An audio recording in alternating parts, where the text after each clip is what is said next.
enjoying performance today at the top of the Lexus lineup with the 2016 GS F.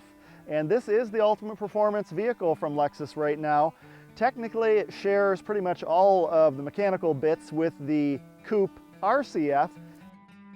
Not quite as fast maybe as the class leading, but as long as you've twisted the center drive mode from normal into sport, or really sport plus, the transmission is very lively. We have one issue though. Lexus doesn't let you choose your transmission responsiveness separately like most of the competition does. For example, when you slide the transmission lever into the manual gated mode, you get full manual control, and that's nice. It won't upshift on you, but sliding it over and leaving it alone should activate a nice sport mode for the transmission mapping like much of the competition does, and it's not offered here. So you have to basically in this car choose all sport or deal with a very eco-minded transmission. Now, yes, this car will achieve 16 miles per gallon city, 24 miles per gallon highway. 24 on the highway seems pretty good to us for nearly 500 horsepower performance sedan. So it has the chops to be a very everyday car as well. But we just like to have that responsiveness to the driving character without necessarily having to go full bore on engine mapping and all of that kind of thing. So seems like a very easy fix to us. We want to see that soon.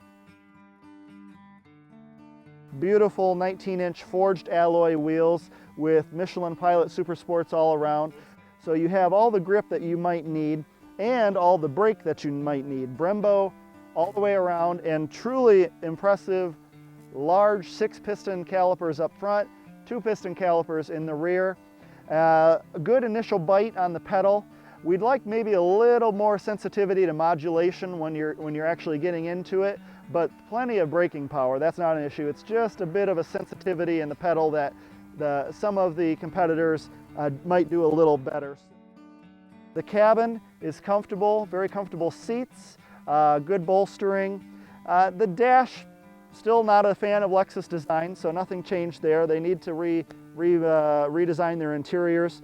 However, the instrument cluster is enjoyable. It's digital, but it does have some nice customizing when you move to the sport mode. Also, you can get a fun G meter and things like that in the performance readouts for this F version. So it's plenty comfortable every day. The ride is firm, but not harsh if you're expecting performance of this caliber. So even on Michigan roads, we had really no complaints for that.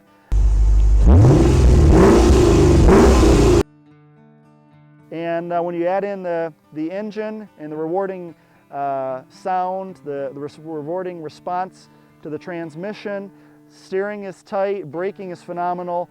It is a very comprehensive performance package for $85,000. Sport Plus is a whole nother degree. On the road, it probably is a bit much, so you'd want to leave that for the track.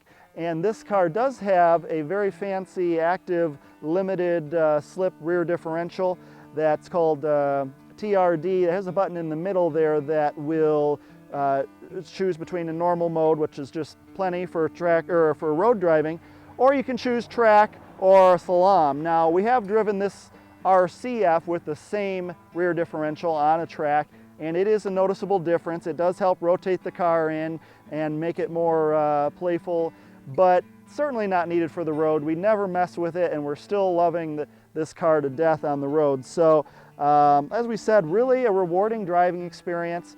And yes, the competition is running away with the horsepower and torque, but on a road course, we'd have to get them all back to back to really pick a favorite. This one would hold its own though in the responsiveness of this chassis. So kudos to Lexus. If you like the style and you don't need outright horsepower or torque bragging rights, then you'll want to check this out. Comfortable car and responsive when you want it to be. 2016 Lexus GSF definitely gets our recommendation for a closer look if you're in this market.